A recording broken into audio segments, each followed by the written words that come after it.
Welcome, everyone. This is your friend, the DN WhatIf 2.0, here with another exciting fanfiction. Today, we're diving into the story of What If Deku Stood Side by Side with You? If you enjoy this video, don't forget to hit that like button and subscribe for more fanfiction content just like this. Now, let's get started with the fanfic. The rain was falling down heavily outside as Inko watched the news with her son. It was about a new and upcoming hero when the doorbell started to ring frantically. She quickly got up to answer it. Before her stood two soaked boys, one with red spiky hair and another with red and white split in the middle. "Tuya, Shudo, what are you doing here?" Then she saw it. Across Shudo's face was a bandage and it looked like he had been crying. "Auntie Inko, can we please come in?" Tuya looked up at her, terror clear in his eyes, and she snapped out of her daze before ushering them inside. She hurriedly got some towels, draping them around each of the boys. Izuku peeked from around the corner, curious about the new people standing by the front door. "You two need a shower. I'll get you some clean clothes and new towels. Hurry before you get a cold." Inko ushered them inside the bathroom, sighing as she watched the door close with sad eyes before hurrying to find something for the boys to dress in. Some old clothes that her husband left behind would fit Tuya, and Shudo would fit into Izuku's clothes. She grabbed a few towels before knocking on the bathroom door. "Tuya, I'm coming in." The shower was on and she could see their silhouettes before placing the things on the dryer, closing the door as she left. "Who are they, Mom?" Inko looked down at her son. He was staring at the now closed door before looking back at her. She knelt down to his height, giving him a weak smile. "They are the sons to a very special person. If they are here then something really bad must have happened." She thought back on the bandage on Shudo's face. That man was definitely behind this and she couldn't stand it. "Let's go make some tea, so they can warm up." Izuku nodded and followed his mother, sitting by the table as she got to make the tea. "You see, Izuku-kun, when I was younger I had this really close friend called Rei, but one day she was forced into a marriage with a very evil man. No matter how much she would like to, swearing in front of her son wouldn't set a good example. After that, I only got to see her a few times a year up until she had her youngest, Shudo. I told Tuya, just before Shudo was born, that if they ever felt like they needed to run somewhere, they could always come here." She took down some mugs, taking out Izuku's favorite All Might mug as well. "Them being here now, it means something bad happened." Izuku bit his lower lip, frowning at the table and thinking of the younger boy's expression. "Shudo-kun can use my All Might mug. Maybe he'll feel better?" "Because All Might always makes me feel better." Inko smiled at her son's reasoning, nodding as she placed the mugs on the table, taking out sugar and honey. They heard the bathroom door open. Two newly washed boys stepped into the kitchen, both looking tired but more relaxed. "Tea is ready, please. Sit down so we can talk." Inko gestured to the chairs opposite her and Izuku, who was blowing at the steaming hot tea. Tuya nodded and helped Shudo onto the chair, who looked at the All Might mug in wonder before grabbing it. Tuya sat in front of Inko, taking a big gulp of the tea. They sat quietly for a minute before Tuya felt like he could speak up. He sent Mom to a mental hospital. He hit her and he pushed her into hurting Shudo, and I just couldn't stand by, couldn't just watch on as he drove a wedge between us." He was crying again, seeing his red hair as his body shook. Inko leaned forward and took his hands, stopping him from pulling at it. "I knew the others would be fine, so I took Shudo and ran. This was the only safe place I could think of. I can't let Shudo go back there. You know what he will do." He gripped Inko's hands, holding them tightly as his whole being shook, tears falling as heavy as the rain outside. "Tunisan," Shudo put a hand on Tuya's arm, his gray eyes shining with tears. Tuya hugged him close to his chest, stroking his hair just the way their mom did. "Mom, don't send them back to the bad man." Inko looked at her soon-to-be 5-year-old. He was crying too. She had already made up her mind, but this only fueled her decision more. "Tuya, Shudo, you're not going back there, and I'll do my best to try and get your siblings out of there as well. Trust me when I say that no one is going to hurt you anymore." Tuya looked at her with grateful eyes, but his eyes went back to Shudo's as he felt the boy pull away. His eyes fell upon Izuku, who was holding out his hand toward Shudo. "I'll show you my room, let's play." Shudo's eye lit up, taking his hand and let him lead the way. Inko smiled after them before taking place next to Tuya, hugging him close in a motherly embrace. That's when she heard a harsh knock on the front door, feeling Tuya freeze in her arms. "Stay here, I'll send him away," she whispered to him before going to open the door. Before her stood a very angry-looking Todoroki Enji. "Todoroki-san, what a unpleasant surprise to see you here." She glanced at the clock that hung above the kitchen door. "At 9 in the evening, what can I do for you?" He just stared at her. "Tell my sons to come out or I'll come in and drag them out myself." Tuya froze. He knew his father couldn't see him, but he really didn't want to cause trouble for Auntie Inko. "I'm sorry, Todoroki-san, but I haven't seen your boys. Last I saw them was over 5 years ago." He gruffed and started to make his way in but was quickly blocked by Inko, her eyes burning. "Unless you have any other business here, I'm afraid I can't let you in. My son have just gone to bed, so if you do not leave right now, I'll have to call the cops." Enji stared at her and she stared back, her eyes unwavering. "I'll come back," he rumbled as he left, hearing the door slam shut and the lock click into place. He studied the house a bit longer before turning and leaving. "I hope you don't," Inko mutters under her breath, locking and bolting the door before walking back into the kitchen, seeing a hunched-up Tuya. She gently placed a hand on his shoulder, startling him before he hugged her tightly. This wasn't going to be easy and she knew that, but she will not let that man torment these children any longer. "Mom, can Sho-chan stay in my room tonight?" "I'll keep him safe," Izuku proudly said, holding the other boy's hand who looked a little flustered. "I think it'll do Shudo some good," Tuya smiled, patting his brother on the head, and Inko nodded, making Izuku beam at her. "Just make sure to brush your teeth, there are extra toothbrushes under the sink." Inko watched them as they left the room.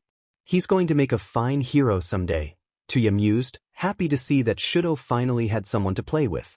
He looked back at Inko, her expression dark, and tears formed in her eyes. "Auntie Inko."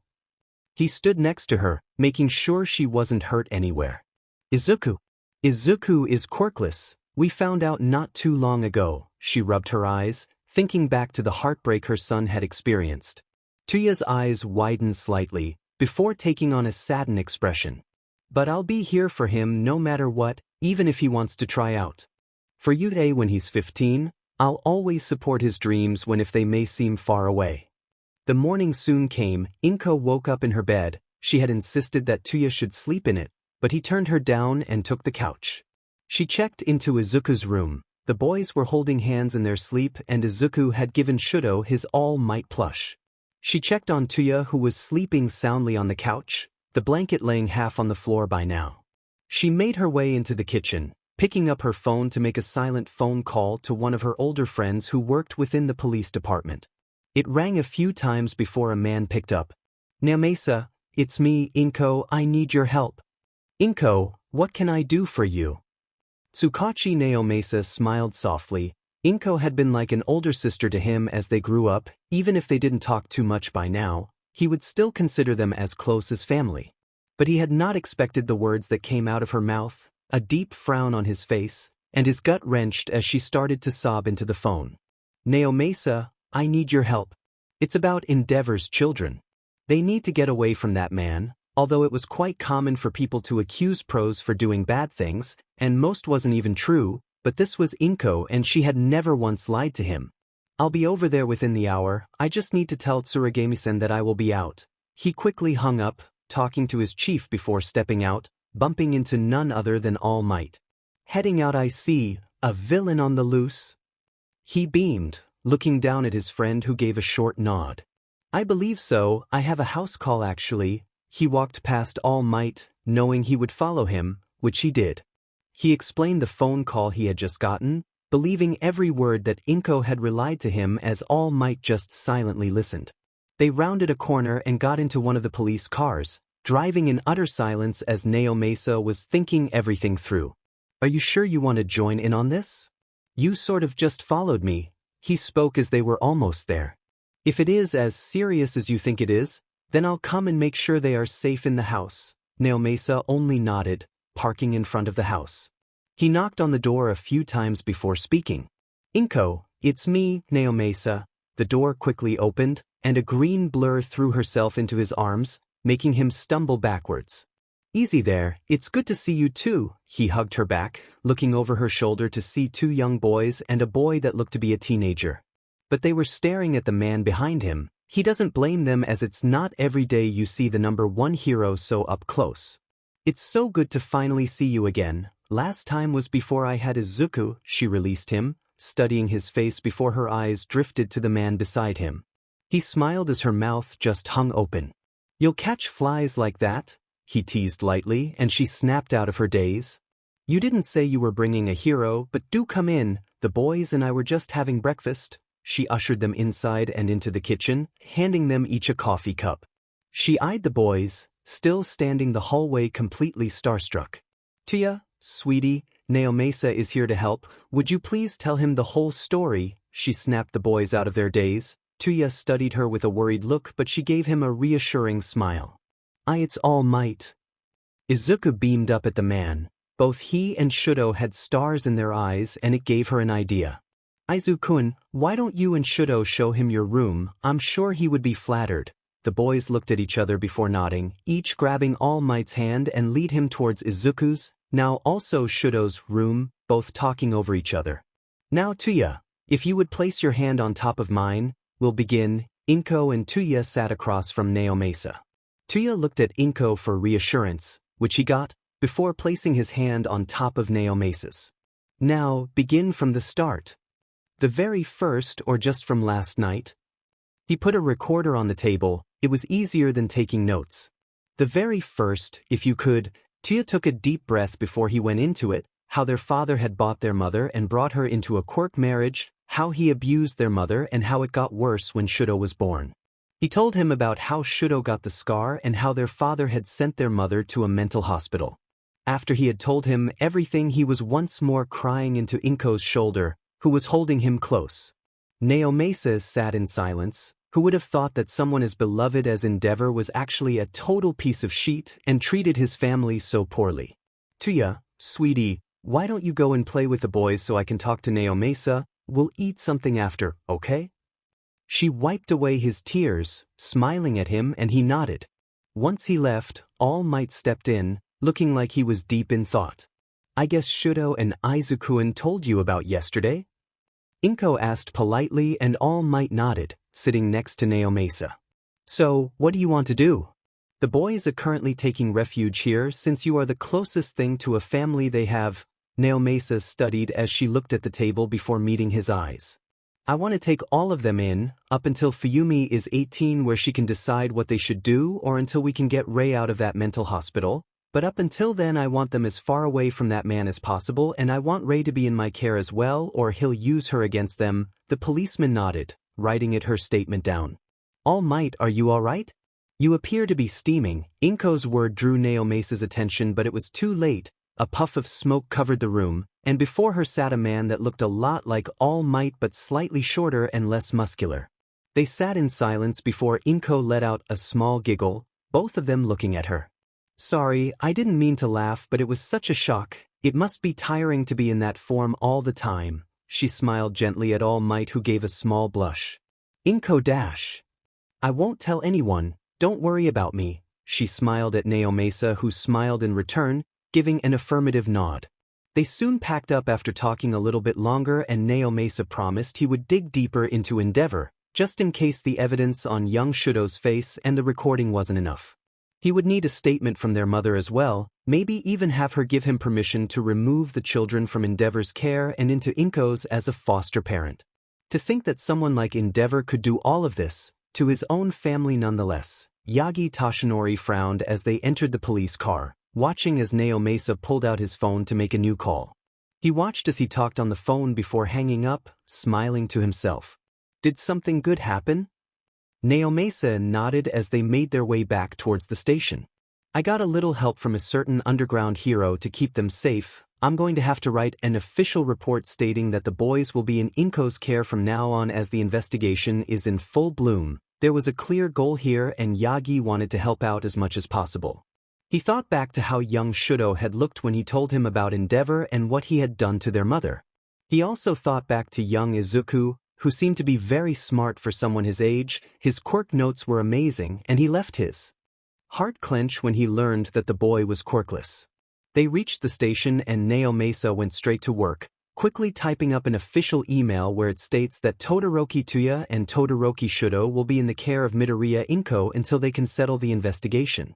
He called the hospital where Todoroki Rei had been admitted and booked a time to meet her this afternoon. The faster they could get a statement, the better. "I'm here to speak to Todoroki Rei. I have an appointment." The receptionist looked it up before pressing a button. Not long after came a nurse who escorted him to Todoroki Rei's room.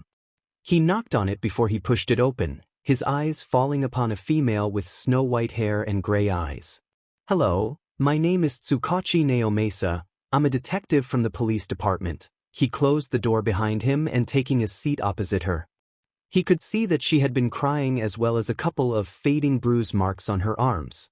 "I'm here because one of your son, Todoroki Tuya, has made a statement that their father has been abusing you and your youngest son." Her eyes filled with tears and she lunged at him, crying into his chest. "I hurt him. I hurt Shudo. I didn't mean to, but I just couldn't stand it. I'm sorry, Shudo, I'm so sorry." She frantically cried, tightening her grip on his jacket, and he slowly stroked her back. "I'm also here to inform you that young Todoroki Tuya and Todoroki Shudo is currently in the care of Midoriya Inko, who has also made a statement against Todoroki Enji." She looked up at him with surprised eyes before smiling. "I can also say that Midoriya is fighting to get both you and the children in her care, but that won't be possible without your statement, so if you would." He took out a recorder, placing it on the night table next to them. He held her hand as she told him everything, confirming what Todoroki Tuya had said earlier that day and as well granting him permission to remove the children from Endeavor's care during the investigation. "I thank you for your time. With all this information, I'm sure that Midoriya will win the case and set all of you free, but you didn't hear that from me." Todoroki Rei smiled and nodded, thank her lucky star that she had such a good friend out there. She prayed that nothing bad would fall upon them and that her husband would keep away during the investigation. Aizawa Shoda, also known as Pro Hero Eraserhead, put away his phone with a sigh and dragging the attention to himself. His co-workers studied him in hopes that he would tell without them trying to force it out of him, but when he didn't say anything, Present Mike took it upon himself to make him speak. "So, what was that about?" Aizawa glanced over at him before releasing another sigh. "I've got a mission to protect a family called Midoriya. Apparently a father to 4 kids have been abusive to the youngest and the mother. I'm to watch over them every night until the investigation is over." He finished what he was doing before getting up, dialing the number to Mrs. Midoriya to explain the situation. "Oh dear, did they say who the father was?" Midnight piped up, looking worried that such a man was wandering the streets. "No, he did not spec." "Oh, good evening, Mrs. Midoriya. This is Pro Hero Eraserhead. I just wanted to inform you that I will be watching over you during the investigation so that you and the boys are safe." He left the staff room and made his way towards the Midoriya household. Todoroki Enji was fuming, boiling with rage as he read the email for the 3rd time. How dare his brat of a son do this? He knew Shoto would never dare to go against him, cursing Tuya under his breath before turning his attention to the other name. "Midoriya?" he growled under his breath. He knew he should have got his wife's ties with her once they got married. But when he had read that Rei had made a statement against him as well, that just broke his boiling point, he would win in the end. He always did, but that didn't mean this was any less frustrating. Fuyumi and Natsuo peeked into their father's study. If he saw them, they knew he would lash out on them, but after hearing multiple things break, they had to check it out. Fuyumi slowly made them back away, ushering Natsuo into the living room. "I believe Tuya and Shoto are at Auntie Inko's place. At least they are safe." Unlike Natsuo, who had only met Inko once, Fuyumi had met Inko multiple times and couldn't help but to smile. They were safe and that was all that matters. Aizawa knocked on the front door of the Midoriya household, holding his breath. Why? He wouldn't be able to answer that. The door slowly opened, and his eyes met with a pair of green eyes. "Oh, you must be Eraserhead." Izuku squirmed his mother's legs to look up at the hero with wide eyes, shining with wonder and admirations. Aizawa looked down at the boy with green fluffy hair before looking at his mother, who was giggling quietly to herself. "I'm sorry, my son just loves heroes and I'm sure he knows all of them." Aizawa nodded before kneeling down, patting Izuku on the head before his eyes drifted to behind the two of them, spotting two other children, one the same age as the boy before him and another that looked to just have turned 13. But what drew his attention most was the bandage over the younger boy's face, and felt a sickening feeling rise up within him. That's Sho-chan and Tunisan. Their father is a bad man, but I'll protect them. Izuku ran over to them, taking the boy he called Sho-chan's hand and smiled brightly at him. Shoto clung to Izuku, eyeing the man in the doorway as Izuku told him everything about Eraserhead. Would you like to come in for a bit? But Aizawa declined, saying that he'll be just within shouting distance of the house, patrolling amongst the rooftops. Aizawa sat on the roof of a neighboring house, watching the empty streets below as the hours ticked by. He thought back to the boys that had been staying back. They looked oddly familiar, but he couldn't place their faces to a name, so he'd let it go for now. But then his mind drifted to the boy with fluffy green hair, how his eyes had shone and how he had proclaimed that he was going to protect the two boys from the bad man. Aizawa snorted. Someday he would make a great hero if he kept it up. The night went by without any problem, except that Aizawa was extremely tired, but when wasn't he? Eraserhead. The young boy from yesterday yelled out the open front door and he couldn't ignore him, landing in front of him. Mom wonders if you want breakfast? He was about to turn the offer down, but the look in the young boy's eyes was too much, and he gave a small nod. The boy led him into the kitchen where the other two boys sat. The tiredness had not entirely left their eyes. Eraserheadson, I'm so glad you could join us. Mrs. Midoriya smiled kindly at him. Coffee or tea? Coffee, if you wouldn't mind. She nodded and handed him a cup of steaming coffee, pointing to a seat where he could sit down. Mom. The young boy tugged at his mother's skirt, making her bend down. Yes, Izuku? He whispered something into her ear, and she nodded before he hurried back to the table. She placed an all-might mug before the multicolored-haired boy and one with flowers in front of Izuku, a sweet smell coming from them. I can drink this.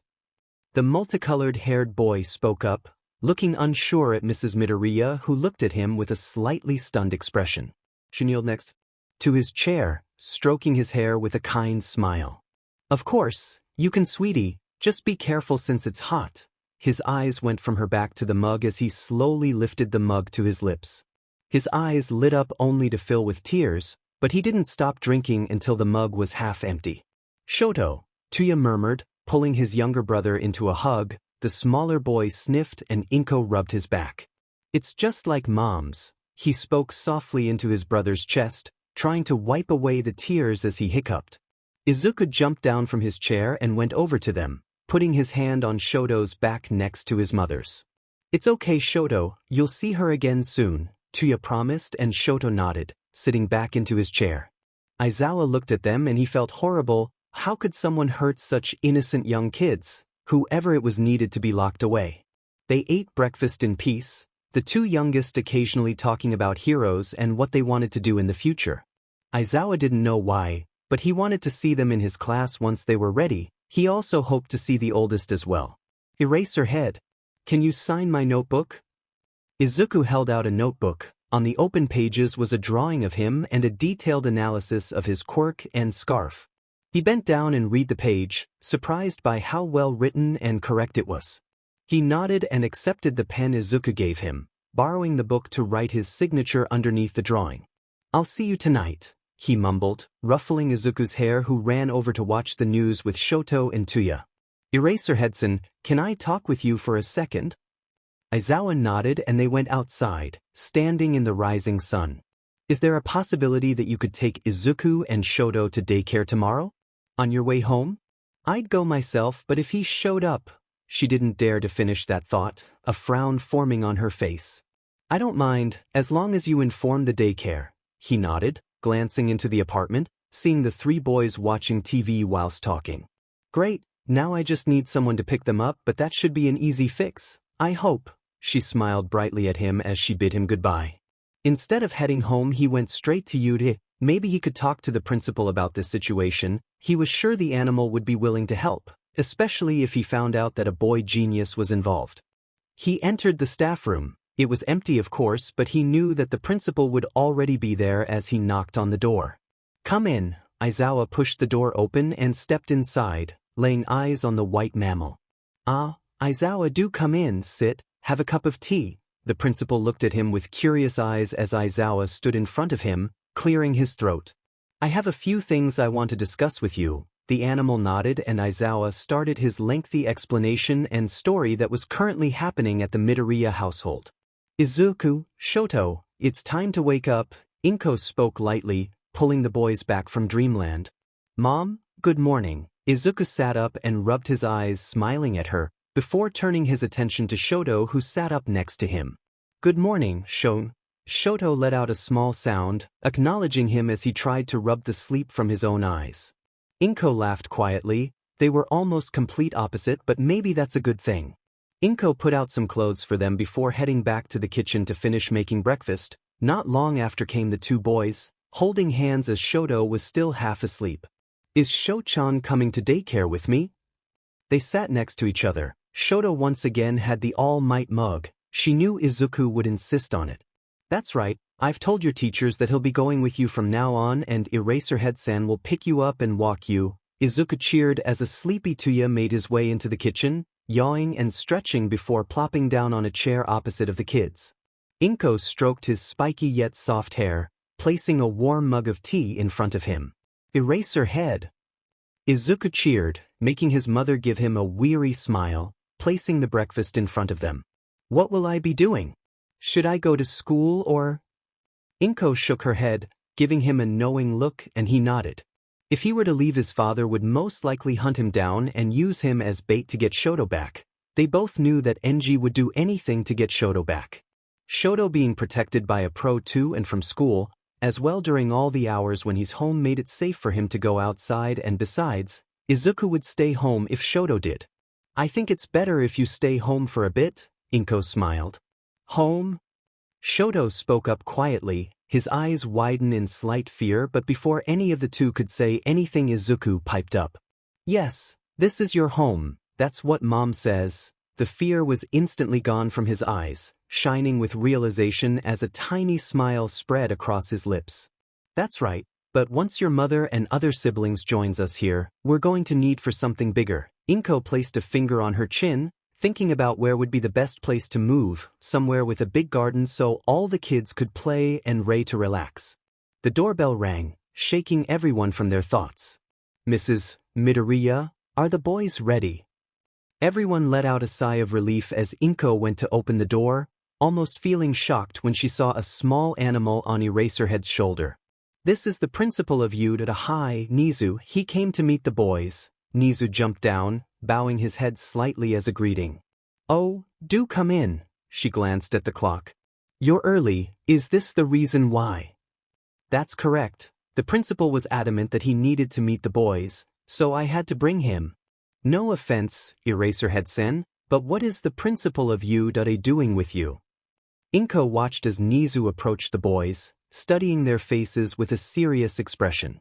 "I work as a teacher there," was the simple answer, and Inko nodded. "Mrs. Midoriya, can I talk with you in private for a second?" Inko looked surprised and nodded, telling Eraserhead to help himself to a coffee before stepping into the hall with the principal. "Those two boys, are they perhaps the sons of Endeavor?" Inko looked down at the ground, her eyes hard and sad, but she nodded nonetheless. "I've heard from Aizawa about your situation and I'm glad he came to me. If it's true the things that have happened them, then they need protection 24/7, knowing who the father is." Inko could only nod. She knew what the principal was telling her is true. She wished she could give the boys the protection they needed.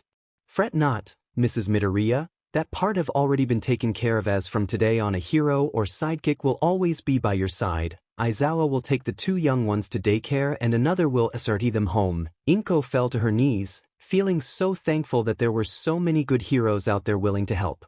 "There's also another thing that we need to discuss. You see, Aizawa told me about your son's notebook," noting that he seemed very accurate. "Oh yes, Izuku does exceptionally well for someone his age. The teachers sometimes have a hard time to keep up with him." She could see the curiosity spark in his eyes and his tail twitched lightly. "If you wouldn't mind me leaving a small test for young Izuku, I'm curious to how well he'll do." She nodded, glad that someone other than her noticing how brilliant Izuku's mind is. but she frowned slightly. I must tell you, if you're interested to see if Izuku has an intelligence quirk, then I'll have to tell you that my son is quirkless. The small interest she had seen in his eyes seemed to burst into flames, but she were mostly glad that he seemed interested in him even if he didn't have a quirk. Even more of a reason I want to test him. If he does well, I might take to teaching him. Izuku and Shoto were walking hand in hand in front of Aizawa, talking to themselves as Aizawa thought back to the conversation he had with Nizu just last night and the excited reactions of his co-workers when they found out they were going to look after 2 5-year-olds. They soon reached the daycare and Aizawa crouched down next to them, pulling their attention. Today, Pro Hero Present Mike will pick you up and IRT you back home, you understand? He watched as Izuku's eyes lit up with excitement and at Shoto, who looked a bit confused but nodded anyway. He must have deemed that if Izuku likes them then they are okay. Don't cause any trouble now. He ruffled their hair, sending them off to go and play amongst the other kids. He glanced around him and spotting a few of Ectoplasm's clones. At least they would be safe during the day like this. This must be Shoto. It's nice to meet you. Izuku, why don't you show him around, so he knows where to find everything? Izuku nodded, standing tall as he showed Shoto around, not noticing a pair of red eyes glaring at them from a short distance. Come on Shochan, I'll show you my favorite spot. Izuku led Shoto by the hand, pointing towards a huddle of trees on the opposite side of the playground. But before they could make it halfway over there, a boy with blonde spiky hair stepped in front of them. Oi da! Izuku froze and Shoto could feel him tense up, almost seeing him shiver as the blonde boy stared down at him. Hello Kaken, Izuku greeted, trying not to take a step back, because if he did he would walk right into Shoto, who was half glaring at the boy in front of Izuku.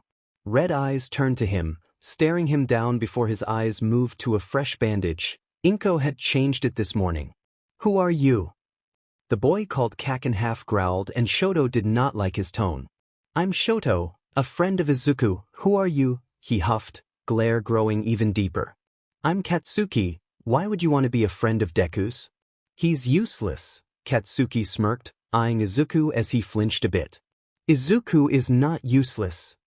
Shoto stepped in front of his friend, glaring at Katsuki full on now. He's quirkless, that means he can't do anything, therefore he's useless. If Izuku hadn't moved to hold him back, Shoto would have lunged at Katsuki for saying something so false. So what if he doesn't have a quirk? He doesn't need one to be the best person ever. Katsuki let out a laugh, a sneer on his face that Shoto wanted to remove so badly. He should give up on becoming a hero. A quirkless loser like him would never make it. Izuku is already a hero. He's my hero. Shoto burst out, feeling someone clasp his right hand, and he looked over at a teary-eyed Izuku. Shoto let him pull him away from Katsuki and over to his favorite spot. You shouldn't use your quirk, you can get in trouble. Izuku spoke softly, opening his hands to show Shoto his own right now. It was almost completely covered in frost. Does he say those things often? Was all Shoto could ask. Izuku looked down with saddened eyes before nodding. Shoto's stomach churned and he felt his anger rise up again, wanting to storm over to Katsuki and give him a piece of his mind. He's right, thought, someone like me. I could never be a hero. Izuku sniffled. He had heard those words over and over again ever since he found out he didn't have a quirk. He's wrong, you're going to become the best hero out there, I know it. Izuku looked up to meet his eyes, tears still falling as he studied Shoto's face. When you said I was your hero, did you mean it? Shoto grabbed both of Izuku's hands, staring deep into his green eyes. Yes, you showed me kindness, sharing your everything with me, let me sleep next to you and hugged me when scary dreams came. Shoto leaned his forehead against Izuku's, trying to show him how much he meant every word. But I'm a Deku, I'm useless, he sobbed softly, not removing his eyes from Shoto, who softly smiled. Deku doesn't mean useless, it stands for Dikairu, which mean you can do it. For once in his life, Izuku really liked the nickname Deku, especially when it came from Shoto. They spent the rest of the day glued together, and every time Katsuki tired to get near Izuku, Shoto went into defense mode and glared at him until he turned away. Yo, little listeners, I'm here to bring you home. Izuku and Shoto stared at the pro hero before them in wonder, and Present Mike had to hold back a squeal. They were just so darn cute. Ready to go. He smiled at them as they nodded, making their way towards the Midoriya residence. Izuku asking him all types of questions about his job and his quirk, getting more excited by every question answered, and Present Mike was more than happy to answer all of them. It wasn't long until they reached the house, Present Mike feeling a little sad that he had to part way with them already. They were just so adorable. "Oh, you must be Present Mike. Do come in, would you like a cup of coffee? It's the least I can do as a thanks." Present Mike delightfully accepted the offer, being led inside by Mrs. Midoriya. "Present Mike, can you sign my notebook?" The green-haired little listener named Izuku held up an open notebook. On one side were a drawing of him, and on the other was a well-made analysis of his quirk and what it could be good for. He gladly signed the notebook, making Izuku squeal in happiness. "Izuku-kun, Principal Nizu left you a test sheet." Inko didn't need to say anything else as Izuku sat by the kitchen table, already filling out the test with a curious Shoto and Tuya next to him. Inko giggled as she handed Present Mike the cup of coffee, who was also looking with interest at what Izuku were doing. "Done." He giggled not even 10 minutes later, holding the paper up to his mother, who took it. It was a test for second graders, 2 whole years ahead of his normal studying. Present Mike looked impressed as he looked at the paper. If you took away the few misspellings with was overall correct. "How about I take it with me? I need to head back to you, anyway." Present Mike smiled as Mrs. Midoriya thanked him. He bid the family goodbye and headed over to the school, knocking on the principal's office before entering. "Here's the test you gave the little listener, a few misspellings but overall very well made." Nizu studied it with interest, only finding one thing to be wrong. He thought about it, made second grade test wouldn't cut it, he needed something more challenging. Izuku and Shoto was curled up next to each other as they watched the news, cheering as the villain once again was caught by a pro-hero, this time by a fairly new hero that was drawing the attention of many. "One day, we'll be the ones to stop bad guys," Izuku mumbled, his eyes drifting close as he felt Shoto nod, snuggling closer for the comforting warmth. "We'll make an amazing hero team," Shoto mumbled, and Izuku giggled happily, holding onto Shoto's hand as they fell asleep in front of the TV. He let out a silent prayer to whomever was listening that he and Shoto would be together forever. Naomasa sighs, running his fingers through his hair as he stared at his computer. He's been gathering evidence for hours upon end and he still didn't feel any closer to a complete case. There was a knock at his office door, making him look up as he saw Toshinori peeking in. "What's the matter?" he asked as he sat up straighter, his eyes following Toshinori as the man sat down before putting a small file in front of him. "What's this?" He picked up the file, flipping it open to be met with charming purple eyes of a young boy around the same age of Izuku and Shoto. He looked up at Toshinori with confused eyes, hoping the other would explain. "Earlier today I saved a small orphanage just outside of town. When I asked all the kids if they were all right, I spotted a boy with purple hair. He wore a muzzle." Naomasa's eyes widened as he started to read through the file, his eyes growing wider and wider as he kept reading. The boy was muzzled due to his quirk, how the staff was afraid since the boy didn't know how to properly use it and his parents had abandoned him at their doorstep once he had got it. His stomach gave a jolting lurch as he looked at some of them photos and he had turned his head away. The young child had bruises all over him when the orphanage had first taken him in and luckily not sustained any more injuries since he had gotten there. "A muzzle, that's so barbaric, he's just a child." Naomasa raised his voice slightly, glad that only Toshinori could hear him. "I was thinking, maybe Mrs. Midoriya would like to take a look at the file. She's already taking on the Todoroki family, so maybe." Naomasa hated to agree, but he did. Inko would be a perfect mother for the young boy, but she already had so much on her plate with protecting the boys. "It wouldn't hurt to ask," Toshinori interrupted his thoughts, making him look up and study his old friend's face before nodding. "I'll give her a call, at least I'll give her the option of thinking about it." Naomasa rummaged for his phone, his messy desk. The phone that hung in the kitchen rang, making Tuya jump ever so slightly. Inko, who was washing dishes, wiped her hands before picking it up, wondering who was calling during lunchtime. "Midoriya residence." "Midoriya." Inko speaking. There were the sound of shuffling papers before a voice spoke up. "Inko, it's Naomasa." Her face relaxed as she warmly greeted him. Naomasa, what can I do for you? How's the case going? Tuya peeked into the kitchen, the work that Nizu had gotten him now completely forgotten. Yes, the progress is slow but it's going forward, but that wasn't the reason for this call. No. Inko titled her head in confusion. I got a case file here, now you are allowed to say no, but it's about this young boy. Stop beating around the bush, she huffed. Naomasa usually did this when he wanted to ask a bit of a selfish favor.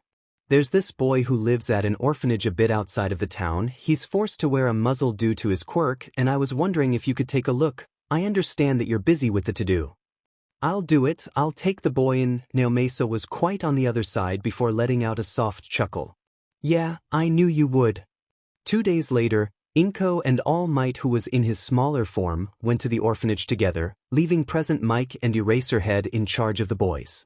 Inko was mumbling softly under her breath as they took All Might's car. The adoption process upon the trail was going to be a lot to handle, but she was always down for a challenge. Mrs. Midoriya, we're here. Her gaze snaps to All Might, slowly turning to look at the orphanage before her. It was huge and gothic looking, almost as if it had stood there for 1,000 years. She stepped out of the car, taking in the sight before her eyes landed on a woman standing by the big doors. All Might put one of his hands on the small of her back, grabbing her attention. She nodded and they made their way towards the lady. Mr. and Mrs. Midoriya? She asked kindly, making the two of them blush, trying to stutter out an explanation. Oh no, Yagi and I are just friends. Inko finally got out, almost stumbling over her words, and the woman's face went a bit red. Oh, please excuse me. You can call me Hayama, if you'd like to follow me. All of them went inside. Inko looked around to see that it was fairly modern and looked clean. Who are you here to meet today? Or are you just taking a look? Hayama asked sweetly, looking back at the two. I'm here to have a meeting with Kitsumi-sen. She looked stunned before leading them to the head office. On the door stood Kitsumi Kaya, and Hayama knocked on the door before opening it. Kitsumi-sen, there are 2 people here to see you. She led Inko and All Might inside. Behind the desk sat a strict-looking woman, who gestured towards the chairs in front of her desk. Hayama closed the door behind them. All that could be heard was the clock ticking by. What can I help you with today? I see there's an appointment under name of Midoriya. I suppose that's the 2 of you. Oh, no, just me. Yagi here is just a friend. Kitsumi looked at them with unimpressed eyes, tapping away at her computer. The question still stands, what could Kitsumi's orphanage help you with? Inko sat up a bit straighter. She had no doubt that this was the woman who had put the muzzle on the young boy. I'm here because I want to meet Hitoshi Shinso. She stopped her typing at once, turning slowly towards Inko, looking as if Inko had offended her mother. Mrs. Midoriya, believe me when I say that we have better suited children. She spoke as if she had something unpleasant in her mouth. Believe me when I say that I intend on adopting Hitoshi Shinso if he wants me to. Kitsumi stared at Inko with her beady eyes, pressing a button on a comm next her. Hayama, please escort these 2 to the playroom. They want to meet Hitoshi Shinso. Hayama entered the room, ushering the 2 of them out of the office and towards the playroom. Shinso was sitting by himself in the corner. The muzzle was almost too tight this day, making his jaws hurt, but he knew better than to cry. So, there he sat, playing with the toy car and wishing he could be anywhere else. The door to the room opened and he saw Mississippi Hayama and 2 adults enter the room. He felt sadness well up inside him. Yet another kid would go to a new home and was going to stay here, alone and forgotten. He stopped playing when he felt a presence kneel down beside him, making him look up into kind green eyes who looked a little sad. Hello there, Hitoshi-kun. I'm Midoriya Inko. If you'd let me, I would like to take that off. He looked up at her with wide eyes but didn't move, not even when she went to take of the muzzle. Once it was off, she threw it across the floor, smiling down at him. There, much better. She cupped his cheeks, running her thumbs over the red marks that dug into his skin for far too long. Hitoshi-kun, if you'd like, you can come and live with me and my son? It's a little cramped right now, but I'm sure we can make it work. Shinso looked up at her with wonder, but he didn't dare speak up, knowing she'd change her mind if she knew about his quirk. Hitoshi-kun, it's all right, I already know and it's not your fault, trust me. Tears formed in Shinse's eyes as he let out a small sniffle. She pulled him into a tight hug, letting him cling to her. "So, do you want to come with me?" All he could do was nod as he sobbed into her embrace. Inko picked up the small child, holding him close, feeling him tremble in her arms. She stroked his back, murmuring soft and gentle things in hopes that he would calm down, but she knew that there would only be one way for him to do so. She strode out of the playroom, Yagi following swiftly behind her with a faint smile on his lips, watching the child clutch to her. They entered Kitsumi's office and Inko glared down at the woman. "Now Mrs. Midoriya, it is very unper," but Inko cut her off. "What is unprofessional is putting a muzzle on such a young child. Giving the excuse of him not being able to control his quirk is bullshit and you should know that. I will not let my child stay here any longer. You can send me the papers and forms to my address. And if you do not agree, just wait until the media and the heroes hears about this. I will personally march into All Might's office and have him come here." Yagi put a hand on her shoulder, and she quitted down, hugging Hitoshi closer to her, marching out of the office. "You'll have to forgive her, she's quite protective when it comes to children." Yagi bowed his head slightly before hurrying after her. He knew the orphanage wouldn't dare go up against her. The way they had reacted told him as much. He watched Inko talk to Hitoshi in front of his car. The boy had finally calmed down and a soft smile was upon his lips. As he got closer, he could hear what they were saying. "Oh, and you're going to have a brother too. His name is Izuku and he's going to love you." Inko smiled, making Hitoshi's eyes shine with wonder. "You want to be a Midoriya, right? I don't want to force you. You can keep your last name if you like." But Hitoshi shook his head. "I want to be a Midoriya too." And Yagi could see Inko's heart melt, hugging him closer to her. "Shall we go back? I'm sure young Izuku and Shudo would like to meet young Hitoshi." Inko strapped Hitoshi in the back seat, taking her own seat in the front and taking out her phone. "Midoriya residence, Aizawa speaking. Aizawa-san, we're on our way back. We have Hitoshi with us as well, but don't tell the kids as it'll be a surprise." Inko giggled as she heard Aizawa groan something about, "Not another kid to melt heroes' hearts. We'll be home in about an hour. Make sure that Present Mice doesn't feed them too many sweets or spoil them too much." Once they had hung up, she put the phone to her ear again. "Neo Mesa? Yeah, we went." She listened for a bit before looking a bit sheepish. "Actually, he's in the car with us." Yagi flinched as he could hear a loud clattering in the background. He could practically see him fall out of the chair. I sort of threat them with media coverage and pro-hero All Might," she giggled nervously, undoubtedly getting a schooling. Yagi glanced into the rearview mirror, watching as Hitoshi excitedly looked out the window, staring at the trees as they quickly passed by. He knew Inko had done the right thing, even if the way that she did it wasn't the best, it was for the best for the boy's mental health. About an hour later they parked in front of the Midoriya household. Inko helped Hitoshi out, holding his hand as they walked up to the front door. "Ready to see your new home?" "Well, at least until we find a bigger place." Hitoshi looked nervous but nodded, tightly squeezing her hand, but she smiled softly at him. Yagi ruffled through his hair, letting him know that both of them were there for him. Inko gently swung the door open, announcing their arrival, and they heard people scramble their way. First Izuku with Shuto, then Tuya, who was quickly followed by Present Mike, a female she hadn't met, and Aizawa. Inko's eyes fell on Izuku as he looked at the boy next to her. She kneeled down. "Izuku, this is Hitoshi, he's going to be your new brother." Izuku lit up and held out his hand towards the other. "Nice to meet you, let's be brother best friends forever." Hitoshi looked at his hand before shyly taking it, before being pulled into a hug. It was just like Inko's hugs, warm and safe. Hitoshi knew he would like it here. He knew he would be safe with this family. "I'm sorry for barging in, but when these two said that they were going to babysit two adorable little kids, I just couldn't stay away." The female approached Inko as she watched Izuku and Shuto drag Hitoshi into the living room. "My name is Kayama Namuri, also known as Pro Hero Midnight," Inko gasped before she let out a soft laugh. "I thought you looked familiar. My name is Midoriya Inko." The shook hand, before she suggested they all stay for dinner as a thanks, even if it would be a bit cramped. They gladly accepted. Even Aizawa couldn't say no to 3 pleading seats of eyes, especially the ones of Hitoshi. Their small dinner soon turned into a small welcome party for Hitoshi, who looked bashful and decided to hide behind his new brother.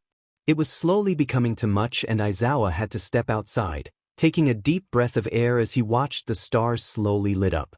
It was peaceful, but soon that peace was interrupted by a ringing phone and he looked at the screen. For a second, he thought about not picking up, but if he ignored it, it would only get worse. With a deep breath, he closed his eyes and answered. "Hello, Father. I told you to call me Dad. Are you really that stupid? And you're a teacher." He could hear his father sigh, but he chooses to not answer. "I didn't raise you to become a teacher. You really are lazy. You didn't raise me at all, at least," that's what he wanted to say. "I trained you to become a pro, not to look after snot-eating children." Aizawa wanted to crush his phone, something to make his father stop talking. "I am a pro," he said through gritted teeth, but his father just scoffed. "Then why aren't you in the news? Don't lie to me, boy, it'll only get worse if you do." Aizawa was about to shout at him when he felt a hand on his shoulder. He looked to see Inko's face. She looked worried and her eyes asked him if he was okay. He wasn't. "I gave up so much to have you, to make you into the perfect hero, and you treat me like this? Like it meant nothing." Tears stung in Aizawa's eyes and his shoulders started to shake. 22 years of this, it was finally pushing him over the edge, and it didn't help when Inko lovingly hugged him, stroking his hair. "Your mother didn't die to see you become a teacher. If you don't become a recognized hero, her death will be in vain. Stop, please just stop." He hugged Inko tighter, tears now freely running down his face. "You're pathetic, Shoyuta. Your mother would be absolutely disappointed in how you turned out."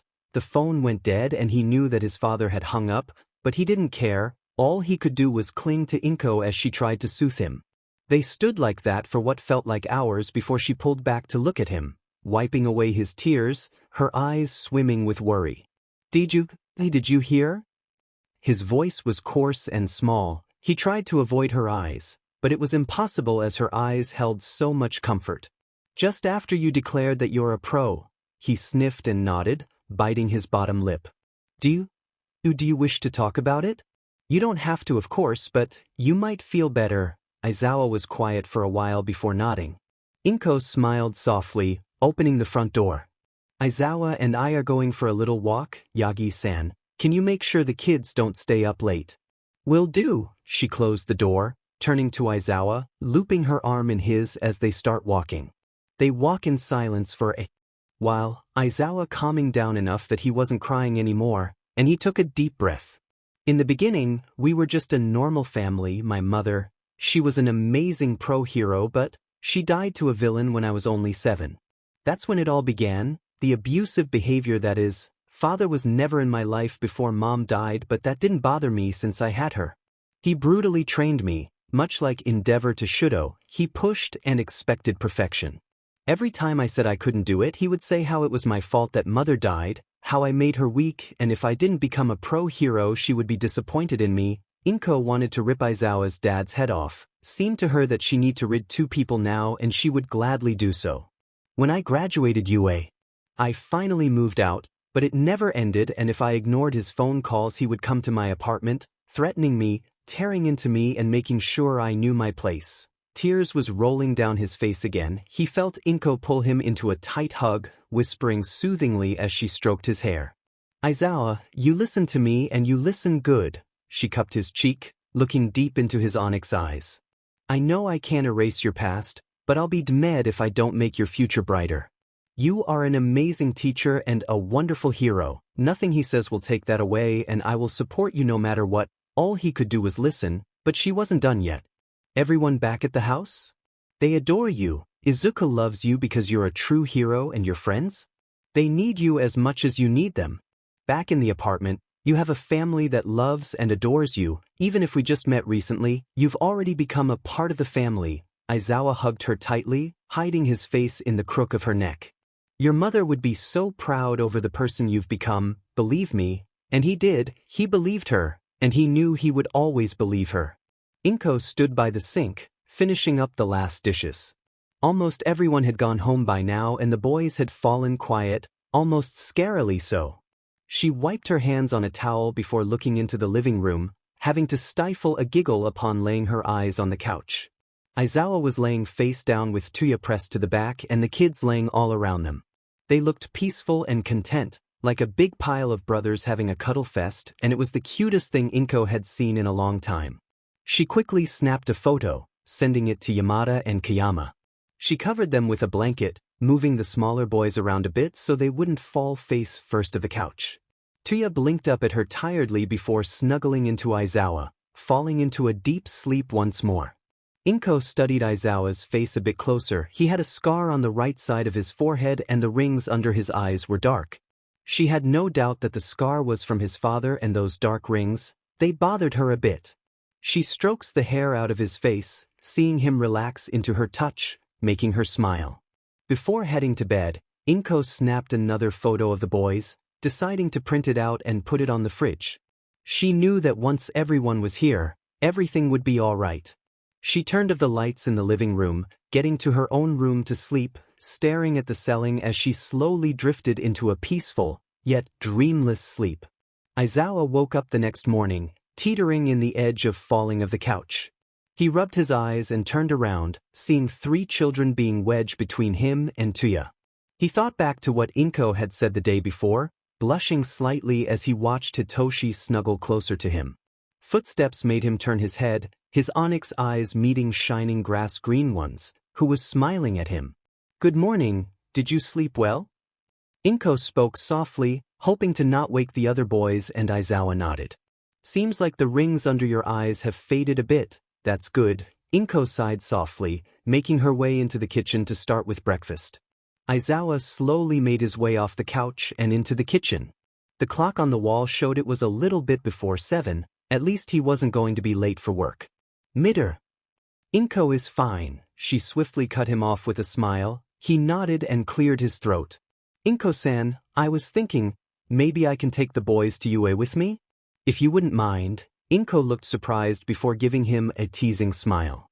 "Did Izuku-kun ask you to bring them?" Aizawa looked away but nodded, but he quickly added, "Also, Principal Nizu would like to meet Izuku and Tuya as well, and the other teachers would love to meet Shudo and Hitoshi." He trailed off. He felt flustered as he had just referred to them by their first names. Had he really grown this close to them in such a short time? "I'm fine with it, I need to go grocery shopping, it's starting to get empty in here." Inko nodded her head to the fridge and Aizawa smiled ever so slightly. "We get to go with Nii-san to school?" Izuku exclaimed into his bowl of cereal, nearly giving Aizawa a heart attack when he was called Nii-san in such an excited voice. "That's right, once you're done with breakfast." Inko smiled sweetly at her son, who looked ready to explode with excitement. "Is it really okay?" Tuya piped up from the other end of the table, helping Hitoshi with some orange juice.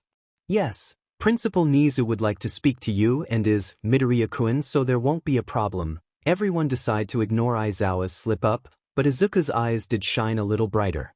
"Whoa!" 3 boys looked in awe of the big school. They all carried passes that Aizawa had brought with him. Their eyes roamed the school's halls as they made their ways towards the staff room and principal's office.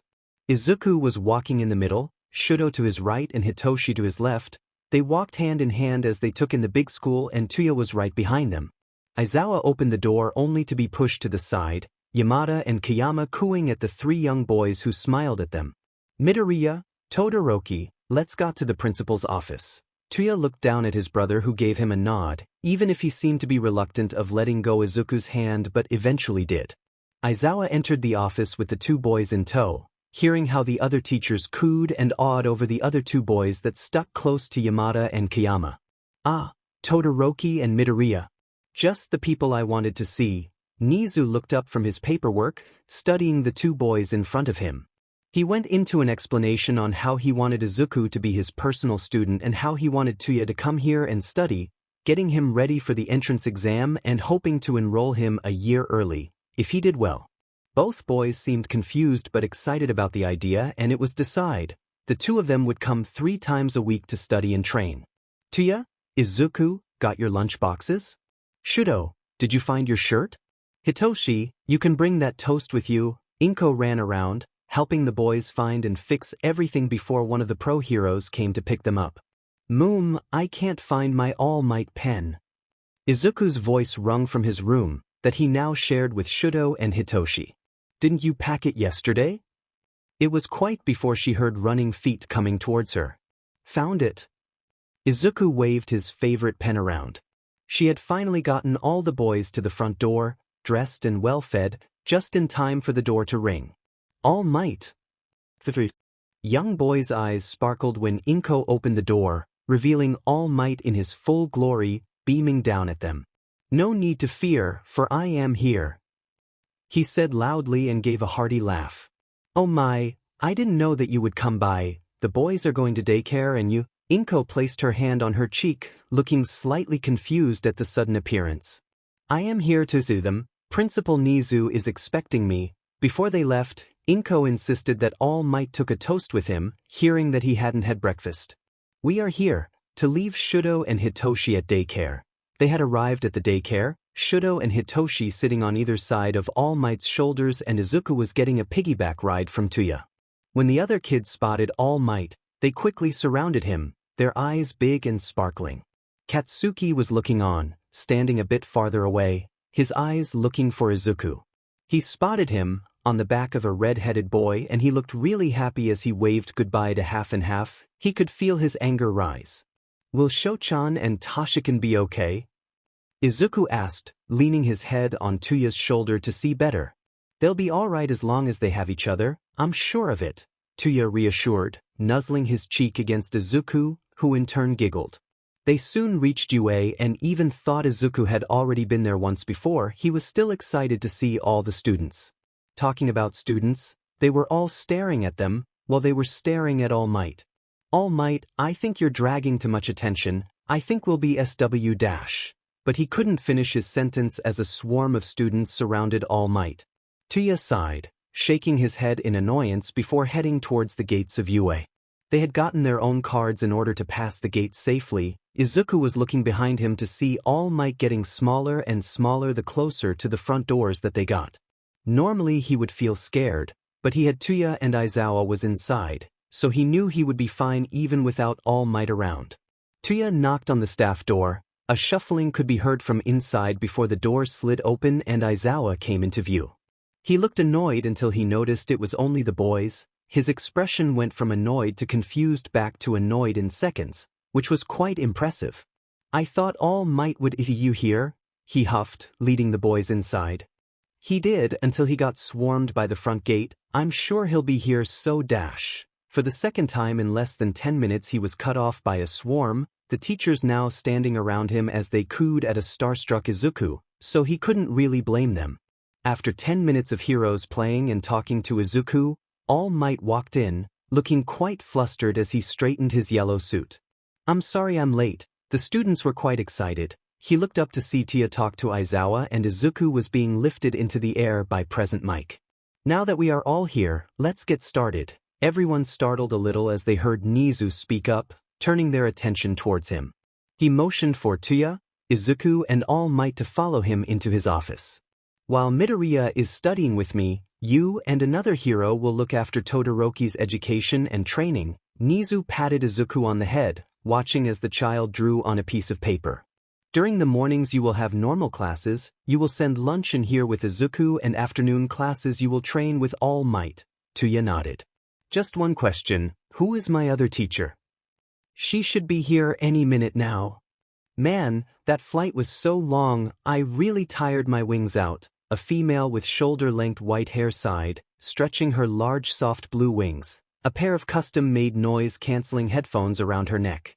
Her large silver eyes scanned the large building in front of her. She knew she was late, but having to fly all the way from America wasn't an easy thing. "All right, let's go," she said cheerfully, pumping her fist before entering the school. "Sorry I'm late." The door to the principal's office slid open with force as a cheery voice called out, making 3 out of 4 jump. "Miss Winchester, how was your flight?" Nizu spoke softly, a stark difference to the other's loud and cheery tone. "Long and no service, I couldn't even listen to my music," she giggled. now taking time to look around the room and studying them up and down before her eyes landed on Tuya. You must be Tuya-chan, nice to meet you. I'm Angel. Izuku piped up, his eyes as big as tea saucers and a bright smile. That's correct, little one. She winked, pointing at him in a dramatic way. My name is Angel of the Wind, but you can call me Arya-sensei. Arya's morning lessons was, in a short word, interesting. Tuya wasn't even sure if he was learning anything, but she held his attention like no other teacher could. Arya-sensei, how old are you? I just turned 22, she hummed, writing down a new math equation. Tuya just stared at her with wide eyes. She was an adult, yet she acted close to a hyperactive child, maybe like a golden retriever. Tuya-chan, pay attention or I'm gonna hold you during lunch. She pouted at him and decided that yes, he should pay attention. Nizu watched over Izuku, who was sitting quietly, filling in the test he was given. It was a final exam test for 5th years and so far, he only needed help with around 4 questions. Nizu sipped on his tea, thinking of the boy's future. He was indeed brilliant. Maybe it was a waste for him to become a hero and not something within science. I'm done. He smiled brightly and handed Nizu the finished test, who he took gratefully to grade it, and Izuku went back to drawing. Brilliant indeed. Tuya sighed as he put down his pen, hearing the bell go off to signal lunch. Done with the paper? Arya-sensei walked over to him, slightly leaning over to look over his English papers. She quickly looked it over before pointing at a word. This is misspelt. It's supposed to be there, but you've spelt it there, but otherwise it's really good. She ruffled his hair as he changed his answer. Come on, let's go for lunch. She cheered, taking his finished paper, and they made their way towards the staff room. Tunai-san. Izuku cheered as they walked into the principal's office. He had already started with his lunch, and Tuya quickly followed suit. God, they are so adorable, Arya mused, taking a photo of the two of them eating before turning to Nizu. Everything went well, I presume? It was more of a statement rather than a question, making Arya nod with a bright smile. Great, you're free to leave but be on time on Wednesday. She sent him a peace sign before ruffling Tuya on the head, leaving them to eat. Shudo and Hitoshi had spent the entire day by each other's side, quietly playing as they found it comfortable, not needing to constantly communicate with each other. They had just finished enjoying Midoriya's lunch and packed it away when they got approached by a sour-looking child, drawing their attention to them. Why were you with All Might this morning? Bakugo Katsuki grumbled at them, making Hitoshi hide slightly behind Shudo, who was glaring at Bakugo. Why does it matter?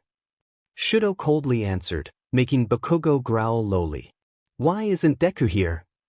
Hitoshi looked confused, never having heard of someone by the name of Deku. Don't call him that. Hitoshi's eyes fell onto Shudo's clenched fists, frost starting to cover one of them. Lunch was soon over, much to Tuya's dismay. He helped Izuku pack away his empty lunchbox before packing away his own. I am here to train young Todoroki. All Might burst into the room, making Tuya drop his box with a loud clatter. I wish he'd stop doing that. Tuya sighed as Izuku giggled, enjoying the antics of his favorite hero. Come along, we have a lot to go through. Tuya followed All Might, borrowing a UA gym uniform as they made their way into one of the training rooms. It took an hour to go through the basics as well as safety precautions, but they eventually got to it. Tuya had to start with a simple warm-up before trying to spar against a training dummy. Even if he had gotten basic training from Endeavor, it would be better to start over from the beginning. You're doing great, young Todoroki. Remember to keep your legs straight. All Might encouraged as Tuya tired to do a sweep kick. They kept at it until the clock reached 3 before giving it a rest for the day. After a shower, he walked into the staff room to pick up Izuku. Today it was Aizawa skirting them back home, picking up the other 2 boys as well. When they reached the daycare, Aizawa was greeted by a sour-looking Todoroki and a slightly shaken Shinso. Todoroki had some scuff marks, signaling that he had been in a fight, and it seems like he wasn't the only one to pick up on that as Izuku hurried over to the 2 of them. Sho-chan, Tashikin, what happened? He looked at them with worry, noticing the bandage around Shudo's head was slightly loose as well. A mean person was saying mean things about someone. Hitoshi piped up, fidgeting where he stood. Did you fight with Kaken? Shudo didn't meet his eyes, confirming his suspicions, and he grabbed Shudo's hands. You shouldn't fight, Sho-chan, only protect. Shudo pouted and pulled Izuku closer to him, still not meeting his eyes. You weren't here so I protected you. Bakugo is a meanie and shouldn't say bad things about you. Izuku beamed at him. He couldn't be made with him after hearing that. Aizawa looked on in silence, Tuya picking up Hitoshi in hopes he could stop the boy from shaking. Alright, let's get going before Mrs. Midoriya starts wonder where we are. He got the attention of the two boys and they started to make their way home. He watched as the two walked hand in hand, talking about the day they had and how Hitoshi was half asleep in Tuya's arms. He had an odd feeling in his stomach, but he oddly liked it as well. He felt content and, dare he say, happy? How long has it been since they've been outside? Natsuo couldn't even count the days on both his hands anymore, maybe if he used his toes, but ever since Tuya and Shudo ran away their father had not let him and his sister out of the house. It was safe to say that he was starting to get bored. The courtyard in the middle of the house wasn't cutting it anymore, and now that his brothers weren't here anymore it was dull and quiet. The TV that blasted the news wasn't even amusing anymore, even if he loved heroes just as much as Shudo. Natsu, he looked up from the TV, his sister was next to him, her eyes filled with concern as she glanced around. What's up, Yumi?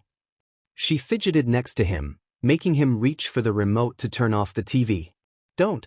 Leave it on. Yumi. What's going on? Natsuo studied his sister carefully, now she's got him worried. She fidgeted a bit, biting her lip before leaning close to whisper to him. Let's run away, to Auntie Inko. Good morning. I'm here to pick up the little ones. Was the first thing that burst through when Inko opened the door. In front of her stood a woman with white hair and silver eyes, angel wings draped over her back and a halo with daisies sprouting from it. Arya-sensei. Tuya came to look at who it was, surprised to see her here. Tuya, you know her? Inko looked back and forth, not sure what to think. Oh, I'm sorry. I'm pro-hero Angel, but you can call me Arya. She beamed at Inko. Since I'll be teaching Tuya every morning, Principal Nizu said that I have morning duty from now on. She giggled lightly as Inko finally seemed to calm down. Of course it was pro-hero standing in front of her. Angel. Izuku ran towards her, arms outstretched out and wanting to be picked up by the shining hero. Arya hugged the small boy as she saw two other boys peek out of the kitchen. The way towards the kindergarten was filled with Izuku's questions. He wanted to know everything about being a pro-hero from another country. What was hero schools like? Izuku practically bunny hopped around her. I actually went to you, she giggled at the cute kid. What? Really? Tuya looked up in surprise, holding both Shudo's and Hitoshi's hand. Of course, it's one of the best hero schools in the world, so I took the chance when I got it. Izuku's eyes seemed to sparkle at that, seeming more determined. Does that mean you know any pros from here? It was Hitoshi that spoke this time, his eyes were filled with wonder. I do, some that you might now even, she smiled kindly towards the shy boy. Who? Shudo peeked up at her from behind her brother. Well, I know Present Mike, Midnight and Eraserhead, we were all in the same class. The younger boys looked at her in awe before she got bombarded with questions about how the pro-heroes was like in their younger years. Alright boys. Be sure to behave today. Aizawa will be picking you up after Tuya's classes are finished. She crouched down in front of the two boys. She studied Shudo's face, seeing the small scratches and bruise. Hold on. She reached out to her wings and took off one of the feathers before placing it on Shudo's forehead. A faint blue glow emitted from it as Arya mumbled a few words. The scratches and bruises vanished before reappearing on Arya before vanishing completely. There, good as new, she smiled. What did you do? Tuya squeezed Shudo's cheeks, looking in disbelief before turning to Arya.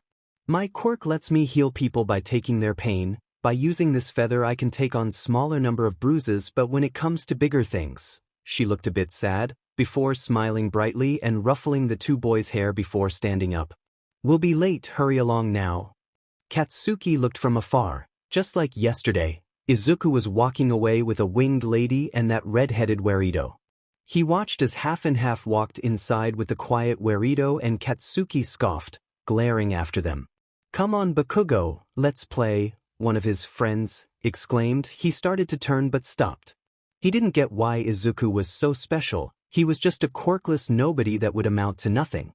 Izuku, Tuya and Arya walked onto the school grounds, the sun bathing them in morning warmth before they entered the building. They left Izuku with the principal before going to the empty classroom that they would be occupying for the rest of that year. Arya-sensei? Tuya looked up from his English, meeting the eyes of the woman sitting on the desk next to him.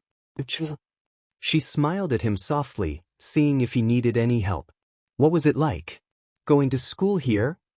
She looked taken aback before fondly remembering her 3 years of high school. It was exciting, we had a lot of fun and the class always seemed to be so full of life. She giggled softly, but when she saw that it wasn't enough of an answer she continued.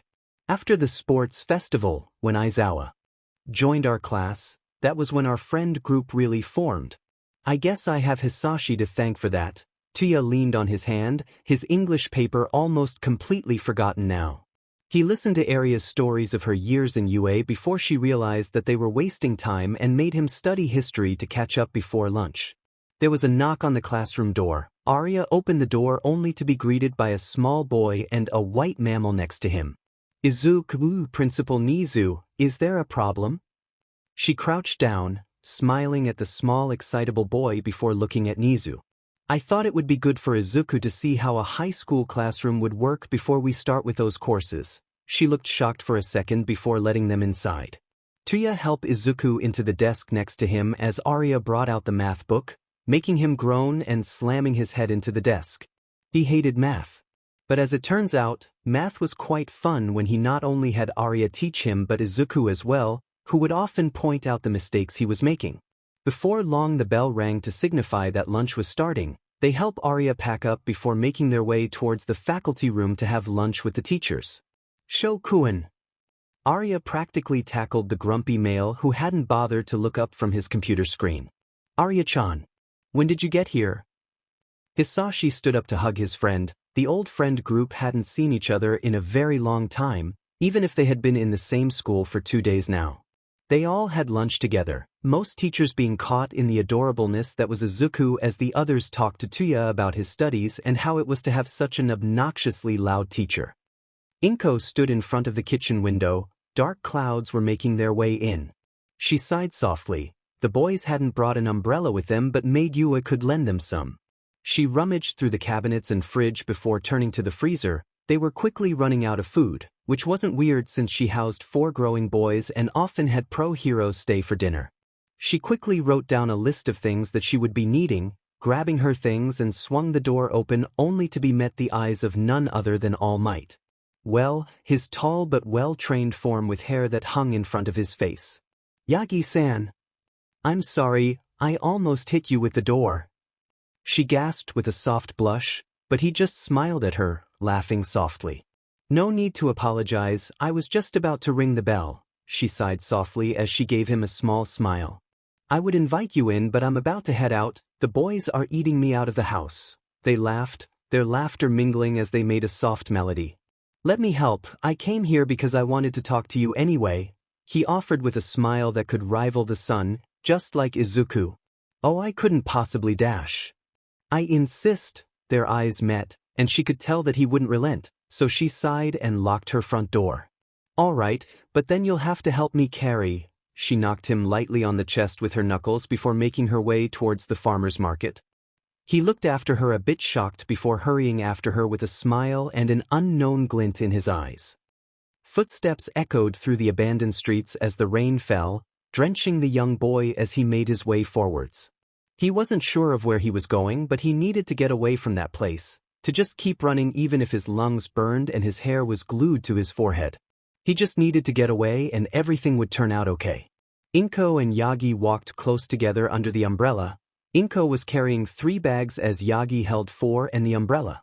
She had tried to argue that she should carry 4 since he was holding the umbrella, but he had just laughed her off. Their arms brushed against each other ever so often. Inko could feel his warmth seep through her cardigan and she felt oddly content. She turned to look into one of the alleyways and she suddenly stopped, Yagi almost tripping as he tried to stop as abruptly as she did. Midoriya-san. When he didn't get an answer, he followed her gaze. Against a wall sat a young boy. He must have been around Tuya's age. His shoulder was shaking and he was drenched. He also wasn't wearing any shoes. Before Yagi could say anything, Inko made her way towards the boy. The boy's body was trembling as he took deep, ragged breath. His body was heavily sliding down the wall, and his eyes was blurry from unshed tears. He looked down at his hands, scratched and badly scared after being broken so many times. He hadn't meant what he did, but he had no choice and did what he had to do in order to save the only person who looked at him like he wasn't a monster, a villain. He heard footsteps running towards him, but he was too tired. A blur of green passed his vision before he fell forward, a darkness spreading before his eyes as the whole world suddenly came to a stop. Surely, this was his end, and he willingly embraced that darkness. Warmth, he was surrounded by warm sheets and he could feel the warmth of the sun on his feeble skin. He cracked his eyes open. The thing that entered his vision was white, almost as white as freshly fallen snow. He let them roam his surrounding, soon realizing he was in a private hospital room. How had he ended up here? He couldn't remember, and he was honestly too weak to sit up. All the years of beatings and threats weighted down his body, making his mind muddle up with everything that happened these last few days. He wanted to hurt his father for those times he had put out his cigarettes on his skin. He wanted to yell at his mother for all the neglect, but most of all he wanted to die. He wanted to die for what he had done to his sister, who had only shown kindness and love towards him. Tears formed in his eyes again, and this time, he let them fall freely, to let them stain the tips of his hair and fall onto the unfamiliar pillow. Sadness filled his heart as he laid there, his whole body trembling, and broken sobs escaped his chapped lips. Suddenly he felt a woman's hand on his forehead, making his eyes shot open. A lady with green hair and soft eyes was looking down at him. She was young and very pretty, but the look in her eyes felt so motherly that he just wanted to cling to her and cry his heart out. But he didn't dare touch her. She would get scarred by his hand, or worse, fade into nothing, just like his sister did. The woman's hand slid through his hair, a thumb caressing underneath his eye as if to dry away the tears, something he wished his real mother would have done. His eyes soon drifted shut, feeling heavy from all the crying and the lack of sleep, and he soon fell into a dreamless sleep.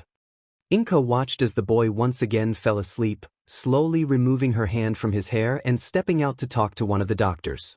She had seen what the boy's quirk had done to the wall he was leaning on, yet she wasn't scared to reach out and help him, to hold him close so he wouldn't hurt himself as he fell. Any signs of him waking up? Yagi walked up to her as she walked past the waiting room, looking up at him with dazed eyes before blinking to snap out of it. Oh yes, he was awake for about 5 minutes before falling asleep again. Yagi nodded as he studied her. She was clearly lost in thought, and he thought it rude to interrupt her. Did you reach Shoyuta? I want him to look after the kids whilst I'm here. Yagi nodded with a small smile, saying that Aizawa would be happy to take the kids, or that's what Kayama had said when she answered Aizawa's phone for him. Inko found the doctor that had done an exterior exam on the boy when they first came to the hospital. From what I can tell, these aren't facts until proven, but it seems as if his hands have been broken multiple times and gone untreated. He riffled through some papers on his clipboard as Inko stood quietly. Although, I can see gauze markings as if they have been tied onto strong for too long. It was unsettling to listen to. Inko almost felt like crying as she listened. The boy was clearly undernourished, and the handprints around his neck was a clear sign of abuse.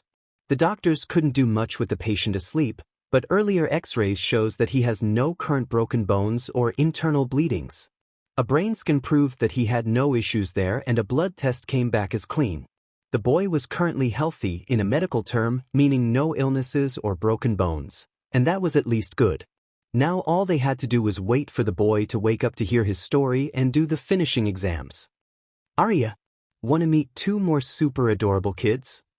Namuri asked as she entered the faculty room, Tuya following close behind her, looking a little bit sour. I'd love to.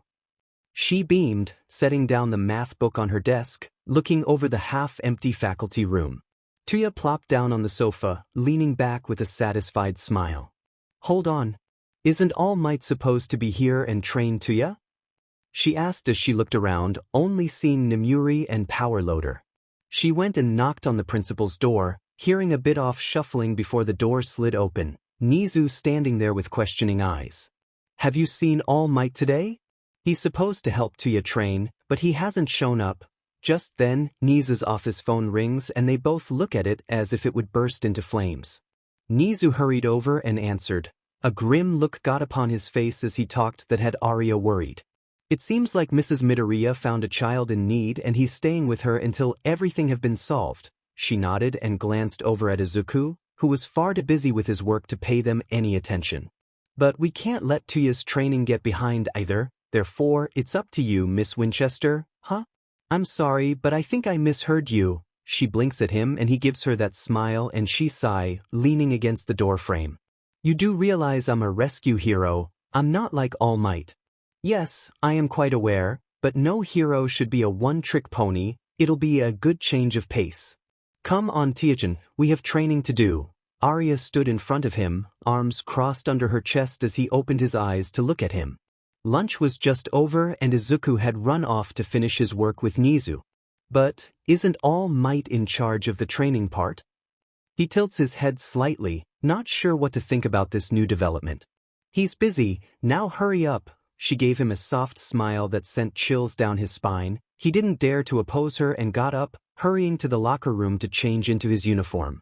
Rescue Training 101 with Pro Hero Angel. Arya slapped the whiteboard, a thud echoing the room. I know that you and All Might have gone through a lot of different kinds of fighting styles as well as trained in different areas, but this time we're focusing on field rescuing. Arya turned towards the board and started to write down a few things, ruffling her wings closer to her body so Tuya could see what she was writing. Now, you might think that your quirk isn't fit for something like this, and you're wrong. She turned to him, her hands on her hips. You'll have a try at field recurring, but we have a few things that we need to go through before we do so. Tuya nodded slowly, leaning his head on his hand. You can't just run into the fray and start pulling. Panicking is a big no-no as well. It's important to have a leveled head and keen eyes. One wrong move and you can have a whole building fall over you and the people you're trying to save. If the people you're rescuing can sense or see that you're panicking, then they in turn will start panicking and can make the whole event more dangerous than it needs to be. Sensei, you said my quirk could be used for rescuing how? Excellent question, my good man. As your quirk is fire, it'll be essential for rescuing people at sea or in snowy biomes. I also think it'll become necessary for you to learn how to control your quirk so you can shapeshift it. Arya turned back to the board to draw a crude picture or a man, so she was apparently not good at art, Tuya noted. What for? If Arya was turned towards him, he would have seen that she had rolled her eyes. For the kids, of course. If you could put on a show with your fire that would be distracting them long enough to get them out of a dangerous situation, but enough of this classroom, let's practice. Tenko slowly opened his eyes only to be met with the roof of the hospital. He let his hands run over the cover. It must be quirk canceling if his quirk didn't do anything to it. He let his eyes roam the room, noticing the same woman from before. She was leaning against a man with blonde hair and they seemed to be asleep. In their lap lay 3 children sleeping, one who clearly looked like the woman. You're awake. His red eyes snapped towards the voice, meeting with turquoise eyes that seemed to sparkle in the moonlight. The boy was wearing a soft smile and he looked so much like her, those kind eyes and that smile. It tore the small boy apart as tears formed in his eyes again. The red-haired boy looked worried and reached out for him, but Tenko pulled back, staring daggers at him. Don't touch me, he hissed as stinging tears rolled down his cheeks and the other boy slowly leaned back. Hey, it's okay, you're safe now, he spoke softly, but Tenko only looked away from him. He didn't want to be reminded of her and those eyes, they didn't help. What's your name, kid? But Tenko had gone silent, his eyes on the door that lead out of the room he was currently in. The other must have mistaken what he was looking at as he soon spoke again. That's Midoriya Inko. She's the one who brought you here and the man she's leaning against is Yagi Tashinori, a family friend. Tenko didn't care to respond or even acknowledge that the boy was speaking to him. The child with green hair, he's Midoriya Izuku and the only one to be biologically related to Auntie Inko. Then there's Shudo, who is my younger brother, and we also have Midoriya Shinso, who is newly adopted into the Midoriya family. Tenko didn't understand why this boy was introducing everyone, as if he would know them for the rest of his life. And I'm Tuya. Inko have yet another son called Aizawa Shoyuta, but he's not officially adopted yet. Tenko didn't know when, but sometime during the night he had fallen asleep again. Tuya's voice had been droning on until he had lost consciousness. But when he woke up again, only Midoriya-san was there, sitting by his bedside as if she was watching over her own son, and he felt something grip his heart and squeeze. "Good morning, sweetie. Did you sleep well? Tuya said that you woke up in the middle of the night. Did you have a bad dream?" He slowly shook his head, letting himself be swept away in her forest green eyes, who looked at him with a love he once saw in his mother's eyes before he got his quirk. "That's good. Are you hungry? I had Shoyuta leave some breakfast when he came to pick up the kids." She held out her hand and slowly a paper bag made it her way. Tenko couldn't help but to stare as the bag floated in the air before Midoriya-san gently took it. "We have some blueberry soup and a few different types of sandwiches, since we didn't know what you would like." She placed a few sandwiches on the table next to him, as well as a thermos that sounded full and most likely contained the blueberry soup. "But why are you so nice to me?" He finally got out and Midoriya-san looked at him as if he had said something funny, smiling at him. "Why isn't it obvious? I couldn't leave a child all by himself, especially when that child is in clear need of help." And Tenko couldn't find any lie to what she had said, her eyes shining brightly as the sun reflected in them. "Tuya-chan, are you even listening? This will be on the test, you know." Arya huffed as she frowned at him, and he was clearly not paying attention as he only blinked at her. She leaned close to his face, making him snap out of his daydreaming and almost toppling backwards. "Seriously, it's almost like you don't want to learn," she'd said, looking slightly annoyed that her lessons weren't taken seriously. "I'm sorry, Arya-sensei, it's just..." Arya could see that something was bothering him and sat on top of the desk next to his, resting her hands in her lap. "Go on, tell me what's bothering you," she spoke gently, much like Auntie Inko does, and he unconsciously relaxed and leaned back in his chair. This boy," he started. He wasn't sure how to continue. "It's love." She looked at him with fake shock. "You're wrong," he retorted, blushing slightly.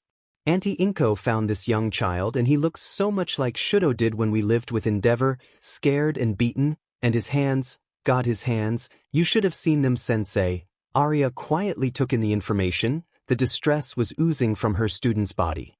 "He didn't let me touch him once he started to cry. I just wanted to comfort him, and when I couldn't I just felt so helpless." A gentle hand was placed on his back and he looked up into Arya's silver eyes. Emotions was swirling within them, but her face still held a smile and he felt calm, like he was safe with her next to him. So this was the power of a rescue hero. "I would like to meet this boy. It clearly means a lot to you." A knock startled Tenko from listening to the book that Midoriya-san was reading to him. It was a silly children's story, but it was better than to do nothing. Midoriya-san stood up and opened the door and he could see the red hair of Tuya. His eyes fell back to Midoriya-san as she seemed to speak to someone just out of eyesight. "There is someone who would like to see you, is that all right?" There was no alarm on Midoriya-san's face, so it was clearly safe, and he gave a small nod. Midoriya-san took her seat again and Tuya sat by the window, looking at him with worried eyes but didn't say anything. Once he turned his eyes to the door once more, his eyes widened. In the door stood none other than pro-hero Angel. If his body wasn't in such pain, he would have shot straight up and run towards her. It would be a lie if he said that Angel was his favorite hero. "Angel." Shimura household. Shimura now speaking. A woman in her early 30s answered the phone. Her bangs are parted in the middle from her face and light brown hair in uneven waves that grow to her shoulders that she put behind her ear as she listens to the man on the other side speak. "Good evening, Mrs. Shimura. This is Officer Tamakawa Sansa speaking. We believe to have found your son, as the DNA tests matches your son's profile." Shimura now starred in front of her, her gaze seemingly unfocused and the phone slipping from her hand and clattering to the floor. Her breathing became rough and uneven. She needed to steady herself. Where was Hana? Hana! She had seen her just the other day. Hana! Hana! Hana! Shimura Kotoru came into the hallway to see what had fallen to the floor, seeing his wife curled into a ball and breathing heavily.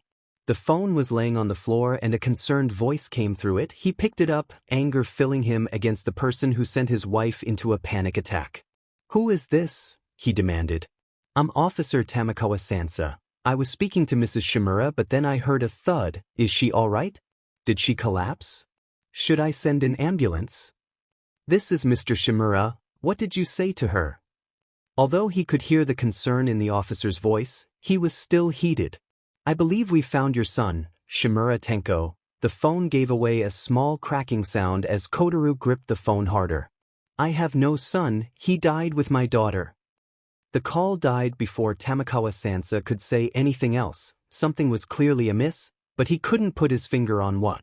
He looked at the DNA result. They were a 99% match. The 1% was clearly the manifestation of the boy's quirk. "Tsukachi, can you come and take a look at this please?" His superior and friend came over to his desk, curious to why he was being called over. "What seems to be the matter?" Sansa explained what he just went through and told him about the suspicious way Mr. Shimura had acted when he mentioned his son's name. "That's weird indeed. Send me the files and recorded phone call. I need to make a call myself." The buzzing of Inko's phone paused the pleasant conversation. Ever since Arya had arrived, the boy had opened up enough to tell them that his name was Tenko, but not much else. "I'm sorry, I'll have to take this," she said once she saw who it was from. She exited the room and picked up the phone, hoping to get news about the Endeavor situation. "Tell me you have good news, Naomasa." "If you're wondering about the Endeavor case, then not yet, but we have gotten a bit further on the child's case." Inko could hear tapping in the background, as he was doing research whilst talking to her.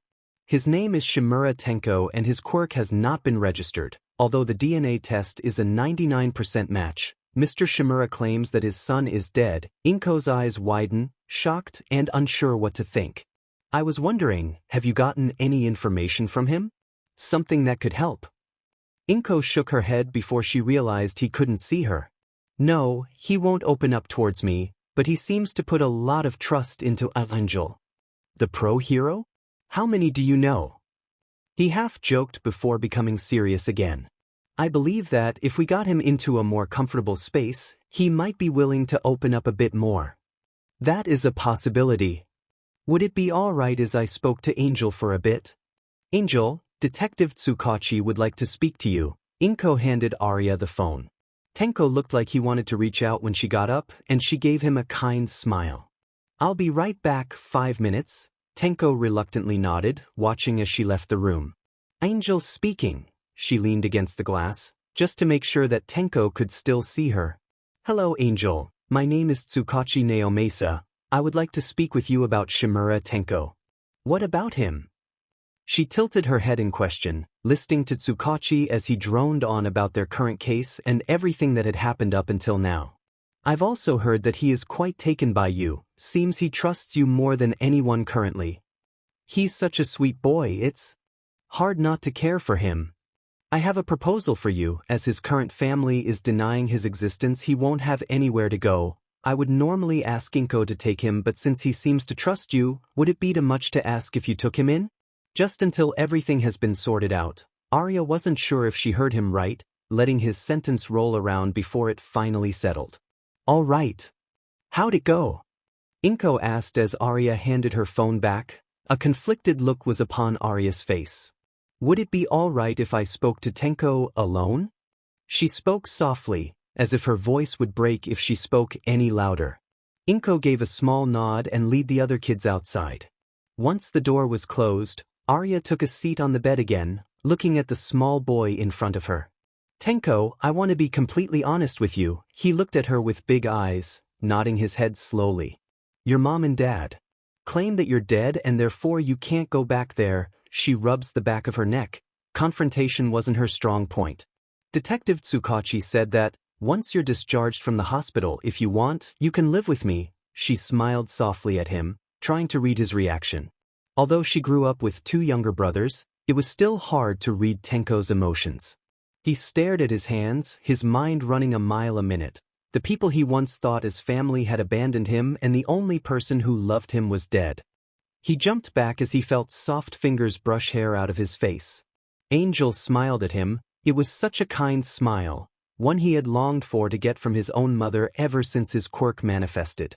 Those silver eyes held so many emotions, but no matter how much he looked, he couldn't find any hate or fear in them. Was he truly allowed to live on happily? After all that he has done, would that really be alright? He wanted to reach out for her, to hug her tightly and never let go. Maybe he could get another chance if Angel was by his side. Those soft hands glided through his unkempt hair and he leaned into them. Was this how it felt to be loved? To be safe? He's only felt this before his quirk ruined his life, but even those was just vague memories. Can I really stay with you? His voice was small, on the point of breaking. He fought to keep his tears back, but when he saw her joyful smile they wouldn't stop falling. Of course you can. Angel wiped his tears away, held his cheeks as if he was the most precious person in the world. He wanted to hug her but the fear of touching her was far greater. I need to call Detective Tsukachi. A small sniffle could be heard as she discreetly tried to wipe away her own tears. She wasn't particularly good at hiding it, but it made Tenko smile. Midoriya-san and Tuya entered once Angel had left the room to call the detective. He could tell that Tuya looked relieved. They had probably looked from behind the window. It's good to see you smile, Midoriya-san said as she sat down on her chair, fishing out a few sandwiches from her bag and handed them to the boys. Tenko blushed slightly but accepted the sandwich anyways. It felt like he hadn't eaten in years. Seems like letting your emotions out really drained you. So, what now? Tuya asked as he took a big bite out of his sandwich, chewing slowly as he looked at Midoriya-san. It seems like Tenko will be living with Angel once he gets out of the hospital. Midoriya-san smiled as she placed a cup of water on the table next to Tenko's bed. Tuya looked over to Tenko as if to confirm it, and he only nodded.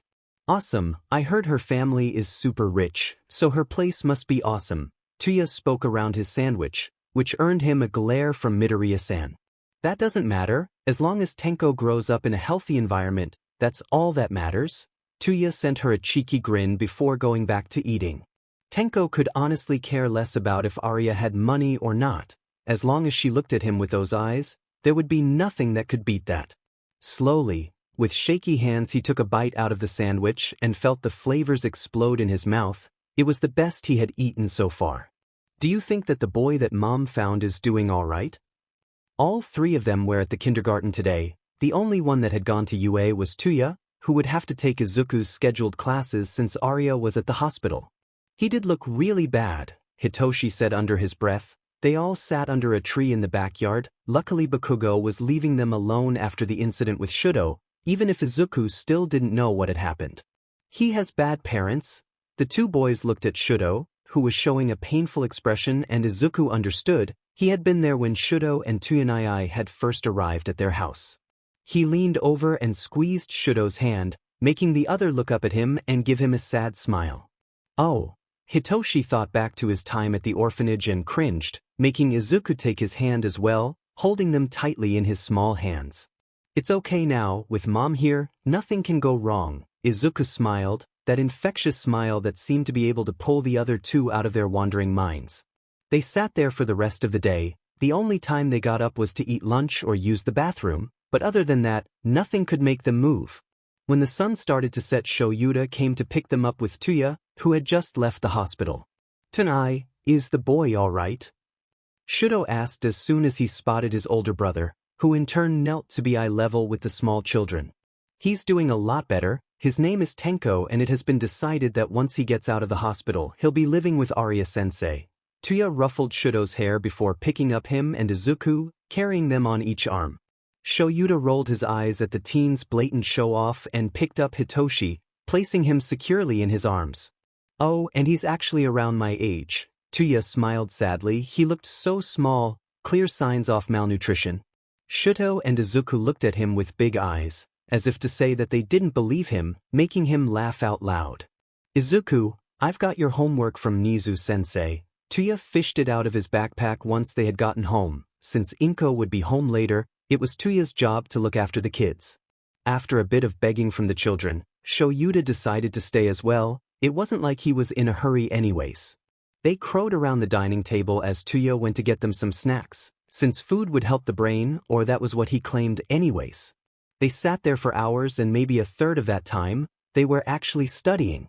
At first, Shoyuta tried to make them focus on their work, but he was soon swept up in it all, finding it rather relaxing and enjoyable to spend time with them. He guessed that he should get used to it. After all, he would soon be welcomed into the Midoriya household and gain 2 younger brothers. No, I'm telling you it's true. I'm never gonna let Natsuo live that down. Tuya laughed as he finished his story, the whole table giggling, while Shoyuta was just softly smiling, but he counted that as a win. I'm home. The front door suddenly opened and Inko's voice rang out. A lot of shuffling could be heard in the hallway before she emerged in the kitchen. Welcome home, a choir of voice rang out, but no one making the effort to go to the front door to greet her. Well, isn't this a pleasant surprise? Are you guys helping each other with your homework? Inko sent Shoyuta a knowing smile. After all, she had heard them laughing even before she had opened the door. Tuya rubbed the back of his neck, not looking her in the eyes, making her giggle softly. Well, you better finish soon because I'm going to start dinner now. This made the boys snap out of their prolonged break and go back to their homework. Shoyuta got up to offer to help her, since he was the only one that didn't have any work to do. Dinner went by smoothly. It was filled with laughter and pea flicking. It might have made a mess, but this was the most comfortable she had seen the boys since they all had come here, so she let them be to just enjoy the moment they are currently in. Natsu, have you packed everything? Fuyumi poked her head inside her brother's room, watching him stuff his backpack with as much stuff as he could. I'm trying, but it's hard to stuff an entire room into one backpack. He grunts as he presses a shirt into the already overstuffed bag. I told you to only pack the essentials, not your entire room, she sighs as she watches him struggle, watching the bag that is about to burst. Once this whole ordeal is over, we can get the stuff we left here. Right now we only need the most important things. Natsuo looked over at her with a pout before nodding, beginning to unpack his bag in order to repack it. Endeavor wouldn't be home until late today, which made this the perfect time to sneak out. Fuyumi strutted into the living room and started to rummage through the drawers and cabinets of bookshelves, looking for an incredibly special thing. After a bit of looking, she finally found it. It was an old album filled with happy memories and no pictures of him. She hugged it close to her chest before she hurried back to her room, gently packing it into her bag. Ready? Natsuo nodded and they grabbed each other's hands, taking a deep breath as they opened the front door and left the old traditional Japanese house behind. They struggled a bit with the front gate but eventually pushed it open, stepping out on the curb, not seeing anyone as they set their pace towards Inko's house. Are you sure we're going the right way? Natsuo sighed. He was sitting on a bench in a park as Fuyumi tried to look through a map. If she had had her phone, things would have been easier, but Endeavor had taken both their phones the night Tuya and Shudo ran away. Maybe everything just looks the same. She frowned as she studied the map. Orientation wasn't her strong suit. Excuse me, do you need any help? Fuyumi looked up only to meet eyes with a woman. She had long dark purple hair and sky blue eyes. Well, we're looking for our aunt's house, Fuyumi mumbled, not sure who to trust. They could after all be working for Endeavor. What's her name? I could find her street and take you there. The lady smiled kindly towards them, kneeling down to be at their eye level. Fuyumi and Natsuo changed glances before Fuyumi spoke up. They could always run, even if they would get more lost. Midoriya Inko. The woman's eyes widened before she gave them a bright smile. You know Inko? I was just on my way there to look after her children. The lady clapped her hands in excitement. Hearing the lady speak about their aunt in such a friendly manner really calmed them down. Come on, I'll take you there. Oh, and I'm Kiyama Nimuri. The lady, Kiyama, held each their hand as they walked, soon reaching a quiet neighborhood that Fuyumi somewhat recognized. We're here. I'm sure Inko will be happy to see you again. All they did was nodded. The whole walk there they had been listening to her talk. She led them towards the door and rang the doorbell. There was a bit of shuffling behind the door before it was flung open. Before they stood a boy with green hair and eyes. Nemi! The small boy exclaimed before his eyes landed on the other two, a look of confusion coming upon his face. Izuku, who's at the door? Inko came into the hallway, smiling as she saw Kiyama before her eyes landed on Fuyumi and Natsuo, her hands covering her mouth as she gasped. Oh dear, Tia Shuto. The panicked shout made the two boys hurry into the hallway, following her line of sight before gasping as well. Tuyanai, Shuto, the two middle siblings felt tears form in their eyes as they hurried over to their siblings, throwing themselves at the others. A small pile of siblings had been created, all of them sobbing and hugging, no one of them being able to create any coherent words. Izuku stood by his mother's side, patting her leg as she sobbed into her hands, not sure what was going on but supported his mother nonetheless. Once everything calmed down and everyone had moved into the living room, clutching a cup of hot chocolate which Shoyuta had made, the talk started. Fuyumi told them everything that had happened after the two had left, tears sometimes falling down, which Tuya wiped away with his thumb. "I'm so glad you're here now, you're safe now," Inko sniffed as she wiped her eyes, smiling softly at the two newcomers. "As you might have guessed, this is my son Izuku, and this is my other son Hitoshi." She placed her hands on the two boys' back. "Hitoshi, Izuku, these two are Fuyumi and Natsuo, Tuya's and Shuto's siblings." Izuku waved at them and Hitoshi hid behind Inko. "Namuri, you've already met, and the man over there is Shoyuta. They are both pro-heroes. Shutenai is also family." Izuku cheered, making Shoyuta blush and look away. This day has been full of emotions. Inko sipped on her tea. She had finally gotten everyone to bed. Shuto, Izuku, and Hitoshi were sharing Izuku's bed, and Tuya, Fuyumi, and Natsuo were sleeping in her bed. "I've heard, so the boy in the hospital will be in Aria's care?" Namuri blew on her tea before taking a sip. She was on night watch since Shoyuta had an early shift tomorrow. "Yes, I think that's for the best. Not only does he seem to trust her the most, I don't have any more room." Namuri nodded. Their house wasn't large, even if it was 2 stories high. "Maybe it's time to move."